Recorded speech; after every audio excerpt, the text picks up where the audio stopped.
인도와 중국이 국경 분쟁을 벌이고 있는 지역에서 군사 충돌이 빚어지면서 인도 군인 20여 명이 숨진 것으로 밝혀졌습니다. 중국 측 사상자 수는 아직 밝혀지지 않았고요.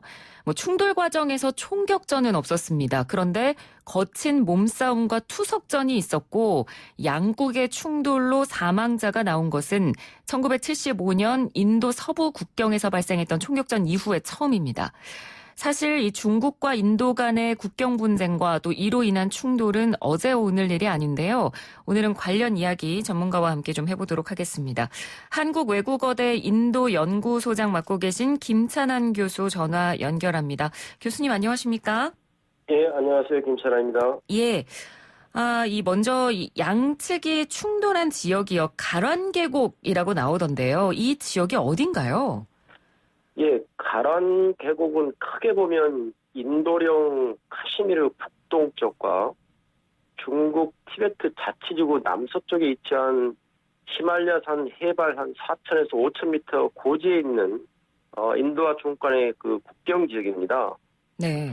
이 지역을 좀 더 가까이 들여다보면 그 지역에 빵공 호수라고 있는데 그 호수에서부터 중국이 시료 지배하고 있는 악사이친까지 연결하는 그 통로에 있는 아주 그 가파르고 좁은 협곡을 가란 계곡이라고 얘기하고 있습니다. 그러니까 지금 말씀해 주시는 걸 들어보니까 국경이 약간 좀 애매한 것 같네요. 중국하고 인도를 나누는 국경 자체가. 예, 맞습니다. 네. 1947년 인도가 독립하고 1949년 중국이 독립한 이후 양국의 그 히말라야산 국경 지역이 명확히 설정이 안 됐습니다. 물론 역사는 그 이제 이전으로 돌아가는데, 네. 그 이후에도 이제 양국은 국경 협정을 하지 못하고 1950년대 중국이 그곳에 있는 악사이치라는 곳이 있습니다. 네. 악사이치한 지역을 이제 도로를 건설했거든요. 중국 티베트 자치지구에서 신장 위구르 지역까지 연결하는 도로를 건설하면서 그때부터 이제 중국이 그 지역에 시로 지배하고 또 인도는 그걸 인정하지 않고 그러면서 계속해서 국경이 명확하게 설정되지 않았습니다. 네. 말씀해 주신 대로 이렇게 국경이 명확하게 설정이 안 돼 있다 보니까 워낙 예전부터 이곳에서 양국의 순찰대가 자주 부딪혔고 그렇기 때문에 일부러 이 양국군이 무기를 안 가지고 다닌다고 하던데요. 맞습니까? 예, 맞습니다. 다른 지역은 그렇지 않은데 그 지역에서는 빈번히 그 마찰이 있었거든요. 가까이는 2017년, 그다음 작년 2019년에도 양국 간에 그 몸싸움이 있었습니다. 군인들 간에. 네. 그래서 이제 우발적인 교전으로 인한 확전을 막기 위해서 양국이 그 지역에서는 비무장으로 경계를 서기로 합의를 한 겁니다. 예, 그래서 이제 이번에도 양국 간에 이제 총격전은 없었는데 비무장이 있다 보니까 이제 몸싸움을 하면서 투석전이 일어나고 이제 세몽동 같은 걸로 싸우면서 이제 20명의 이제 사망자가 인도 측에서 나온 거죠. 네. 지금은 그때 그 양측 군인이 충돌했던 상황이 잘 마무리가 됐나요? 후속 조치가 어떻게 이루어졌습니까? 네, 지금까지는 더 이상의 충돌은 없는 것으로 알려지고 있는데요. 그리고 또 인도와 중국의 외무장관이 전화 통화에서 대화 타협을 통해서 평화적으로 해결하자 이렇게 공감대를 형성했지만 인도 내 분위기는 굉장히 지금 안 좋은 상태입니다. 인도 모디 총리가 지금 20명의 군인들의 희생이 헛되이 되지 않겠다고 강력히 얘기를 했고 또 국민들 사이에서는 여기서 지금 반중 시위가 굉장히 많이 일어나고 있는 상황입니다. 네. 인도 내부 분위기는 저희가 좀 뒷부분에 좀 더 자세히 질문을 드리도록 할 테고요. 일단 충돌은 겉으로 보기에는 일단락이 된 것 같은데 인도랑 중국 측에서 대화로 일단 풀겠다고 말은 했습니다만 서로가 지금 서로가 먼저 도발했다, 원인 제공자다라고 지금 책임을 전가하는 분위기던데요. 예, 맞습니다. 항상 그 인도와 중국 간의 국경 분쟁이 있으면 항상 우리들 거의 한 치의 양보도 없이 서로가 잘못했다고 그렇게 하고 있죠. 이번에도 인도 쪽 입장에서는 중국이 먼저 소위 말하는 실질 통제선 이런 곳을 먼저 이제 위반해가지고 인도 측으로 넘어와서 중국 군용 텐트를 설치하고 그 이제 군용 텐트를 인도군이 철거하는 과정에서 마찰이 있어가지고 이번에 사태가 발생했다고 얘기하고 있고 네. 또 중국 측 입장에서는 이 가란 계곡에 있는 그 지역의 이제 실질 통제선을 인도군이 약속을 어기고 먼저 넘어왔다 이거죠. 네. 그리고 이제 인도군이 의도적으로 격렬한 몸싸움을 유발시켜서 이번에 사상조치했다 이렇게 이제 주장하면서 서로 지금 한치 양보도 없이 서로를 비난하고 있는 상태입니다. 네. 알겠습니다. 앞서 말씀드렸습니다만 이 지역에서 워낙 인도와 중국군이 자주 충돌을 했었고 그 이유가 앞서 이제 교수님께서도 언급을 해주셨습니다만 이곳이 이제 국경선이 명확하지가 않고 실질 통제선이라는 것이 존재하기 때문에 지금 국경이 예. 굉장히 애매모호한 건데 예, 이 지역이 그러니까 인도와 중국이 분쟁을 벌인 역사가 굉장히 오래된 지역이죠. 예, 맞습니다. 예.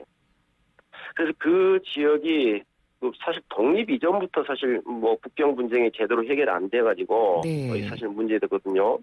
근데 이제 그 지역 아까도 제가 말씀드렸지만 1950년대 중국이 전통적으로 이제 인도령이었던 악사이친 지역이라고 있습니다. 악사이친 지역. 네. 그러니까 가랑 계곡의 북서쪽에 있는 곳인데 굉장히 넓은 지역인데 물론 이제 해발 5,000m가 넘는 곳이기 때문에 사람이 살지 않는 대부분의 곳인데 어쨌든 그 지역이 중국의 티베트 자치지구와 신장 이구르 자치지역을 연결하는 도로를 중국이 1950년대에 건설했습니다. 네. 그러면서 이제 중국은 이제 그 지역을 이제 자기 땅이라고 하고 있고 인도는 그걸 인정하지 않고 있고 이러면서 이제 계속해서 가다가 1962년에 이제 양국 간의 전쟁이 발생하게 된 겁니다. 그러면서도 이제 그 이후에도 그 양국 간에 그 지역에 있는 실질 통제성이 명확히 그어지지 않아가지고 지금까지 지금 오고 있는 상태입니다. 네. 자, 이렇게 중국에서는 이 악사이친이라는 지역에 도로까지 건설을 했고, 그리고 이 1962년에 말씀해 주신 라다크 전쟁까지 일으키면서 인도가 완전히 그때 당시에 대패를 해서 지금 뭐 예. 악사이친 지역이 실질적으로 중국령으로 넘어가게 돼 있긴 했습니다만 계속해서 지금 두 나라가 이 지역을 두고 싸우고 있는 거잖아요. 그러면 예. 이 지역을 양국이 이렇게 중요하게 보는 이유가 일단 궁금한데요. 중국 입장에서 보면 이 지역이 왜 이렇게 중요한 건가요? 예, 중국 입장에서 굉장히 전략적으로 중요한 지역이죠. 중국의 그 약한 서북 쪽의 약한 고리가 바로 이제 티베트 자치구하고 신장 이구르 지역을 연결하는 중국도 219번 도로가 연결되는 곳입니다. 네. 아까 말씀드린 1950년대 건설한 곳이죠. 네네. 근데 이곳이 굉장히 약한 고리죠. 그러니까 티베트와 신장 이구르 지역을 연결한 유일한 통로의 곳이거든요. 예, 그래서 이제 중국은 이걸 이제 인도 측에 넘길 수 없고 또 인도는 그걸 주장하고 있고 더 나아가서 또 이 지역은 또 중국과 파키스탄을 연결하는 굉장히 중요한 전략적 지역입니다. 네. 왼쪽으로 돌아가면 이제 파키스탄으로 연결되는 곳이거든요. 카라코람 그 국도와 연결되는 곳입니다. 고속도로와. 네. 그러다 보니까 중국 입장에서는 인도에 넘길 수 없는 중요한 전략적 지역인 거죠. 인도 입장에서는 그러면 이 악사이친 지역이 어떤 지정학적 의미를 가질까요? 인도 입장에서도 이제 방금 말씀드린 것 중국이 그 약한 고리인 티베트 자치구와 신장 이구르 지역을 끊을 수 있는 유일한 통로고 또 자신의 전통적으로 자기의 그 영토였던 악사이친 지역으로 들어갈 수 있는 유일한 통로 지역이 바로 이 가랑 계곡입니다. 예. 그 또한 뭐 자국의 카시미르 지역을 자체를 이제 보호할 수 있는 굉장히 전략적으로 중요한 지역이죠. 네. 청취자 여러분께서도 뭐 지도를 보시면 아시겠습니다만 지금 인도에서 굉장히 중요하게 생각하고 있는 카슈미르 지역이 악사이친 지역이랑 굉장히 지금 붙어 있기 때문에 아마 지도를 보시면 좀 더 이해가 빠르실 것 같은데요. 저희가 지금 최근에 이 무력 충돌이 일어난 지역을 중심으로 일단 지금 설명을 좀 드렸는데 사실 인도랑 중국의 이 국경 분쟁 역사가 굉장히 길고요. 예. 이 워낙 방대한 지역에서 국경 분쟁이 지금 일어나고 있죠. 예, 인도 이제 지도를 보시면은 인도 서쪽부터 동쪽까지 거의 뭐 4,000km가 넘는 지역에 이제 인도와 중국이 국경을 접하고 있거든요. 네. 그래서 동쪽으로는 인도 동쪽으로는 그 아루나철 프라데시라는 곳이 있습니다. 굉장히 큰 인도의 하나의 주인데 네. 그 지역을 중국이 1962년에 이제 침략해가지고 아직도 그 지역을 중국은 이제 이제 그 지도에 중국령으로 표시하고 있고 지금도 그 지역이 중국령이라고 주장하고 있고 또 바로 그 옆에는 이제 부탄인 곳인데 지난번에 이제 2017년도에 그 부탄 도크람에서 중국과 인도군의 대처가 거의 한 2달 이상 이어졌거든요. 그다음에 또 바로 그 옆에 시킴이라는 조그마한 곳이 있습니다. 인도령인데. 시킴이요? 예, 시킴이라는 곳이 있는데 네. 그곳에 이제 전통적으로 인도와 중국을 왔다 갔다 할 수 있는 국경 통로가 있습니다. 그 라투나 지역이라고. 그곳에서도 이제 간헐적으로 마찰이 있고 분쟁이 있는 곳입니다. 네. 지금 뭐 정말 방대한 지역에서 두 나라 간의 분쟁이 오랫동안 이어져 왔기 때문에 하루아침에 해결은 안 되겠습니다만 예, 지금 뭐 중국이 계속해서 인도 주변국의 1대1로 사업을 추진해 왔고 인도가 또 이 부분에 맞서서 국경지대에 뭐 도로와 활주로 건설을 하면서 예. 하필이면 양국 관계 긴장이 지금 막 고조되고 있는 상황에서 이렇게 유혈 충돌이 생겼기 때문에 예. 이번 사건이 혹시 양국 간의 어떤 긴장을 조성하는 도화선이 되지는 않을까 그 부분을 좀 우려하는 시각도 있는데요. 교수님께서는 어떻게 보십니까? 예, 그렇죠. 그런데 제 생각에는 지금 인도와 중국 모두 지금 확전을 지금 원하지 않은 상태입니다. 네. 그다음에 또 뭐 전쟁을 할 지금 상황도 아니고요. 뭐 잘 아시겠지만 코로나 사태 때문에 뭐 우리나라도 마찬가지지만 인도, 중국 모두 경제가 지금 안 좋은 상황이지 않습니까? 네. 그래서 뭐 확전으로 될 건 아닌 것 같고, 그다음에 또 인도 입장에서는 군사력 측면에서 중국이 훨씬 더 우위란 걸 잘 알고 있죠. 네, 이러다 보니까 이제 확정은 원하지 않고 있지만 그렇다고 해서 단기간에 이게 해결될 것 같지는 않습니다. 네. 인도 내의 지금 분위기가 워낙 좀 안 좋기 때문에 그래서 지금 대체 국면과 서로 비난하는 게 좀 오래가지 않을까 이렇게 지금 보고 있습니다. 네. 또 지금 모디 총리 입장에서는 어찌됐건 말씀해 주신 대로 아까 뉴스를 접해보니까 인도 내부에서는 지금 뭐 반중 시위도 일어나고 있고 뭐 시진핑 예. 주석의 사진을 불태우는 등 뭐 지금 반중 여론이 고조가 되고 있는 상황이라서 이런 내부 여론을 잠재울 만한 뭔가가 좀 있어야 될 것 같거든요. 지금 상황으로선 내부 여론을 잠재울 만한 특별한 지금 카드가 없는 것 같습니다. 모디 총리 스스로가 아까도 말씀드렸지만 군인들의 희생을 헛되이지 않겠다 하는 강한 지금 어조로 얘기를 하고 있거든요. 네. 국방부 장관도 또한 인도의 영토와 주권 수호에는 그 어떤 타협하지 않겠다 하는 강한 메시지를 지금 주고 있기 때문에 지금 분위기는 잠재울 만한 특별한 카드는 없는 것 같고 오히려 지금 인도 입장에서는 그동안 항상 중국과 인도의 무역에서 거의 50억에서 60억 달러의 막대한 지금 적자를 인도가 보고 있거든요. 네.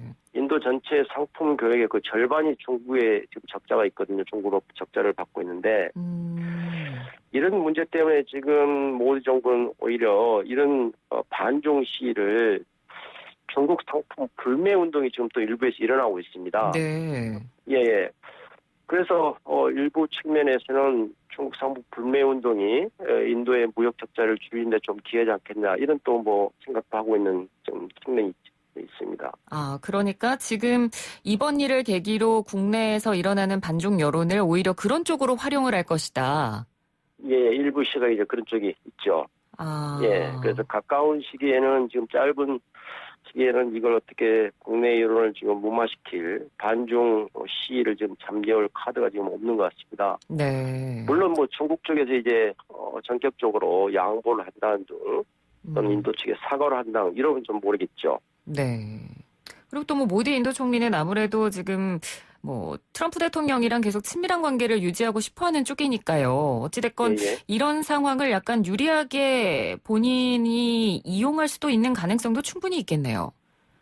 예, 그렇죠. 특히 모디 정부에 와서는 적극적인 친미 정책을 추구를 해왔거든요. 예. 그리고 이제 중국이 워낙 인도를 에워싸는 소위 말하는 진주 먹거리 전략뿐만이 아니고 전통적으로 인도 주변국들을 지금 자꾸 중국 편으로 1대1로 전략을 하면서 중국 편으로 이제 끌어들이고 있기 때문에 네.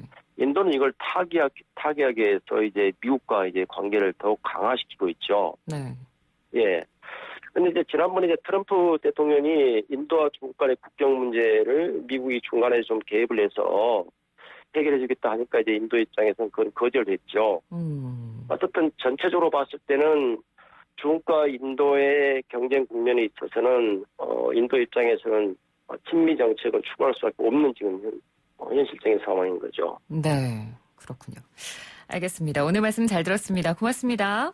예, 고맙습니다. 네, 지금까지 한국외국어대 김찬환 인도연구소장과 이야기 나눴습니다.